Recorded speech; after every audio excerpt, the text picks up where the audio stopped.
ആമിന താത്തയുടെ പൊന്നുമോളാണ്, നാട്ടിലെ ചേലുള്ള പെണ്ണാണ്.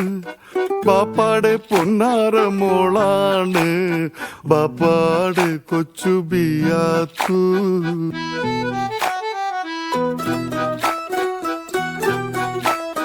കരിമീൻ പിടക്കണ കണ്ണാണ്, കവിത തുടിക്കണ കണ്ണാണ്. കരളില് മുന്തിരിച്ചാറ് നിറയ്ക്കണൊരഴകിന്റെ പൊന്നുളി മുത്താണ്.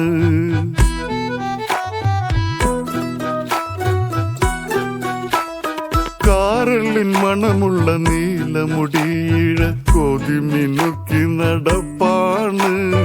മാനത്ത് മിന്നണ മാണിക്ക പൂത്താലി മോഹിച്ച് കാലം കഴിപ്പാണ്.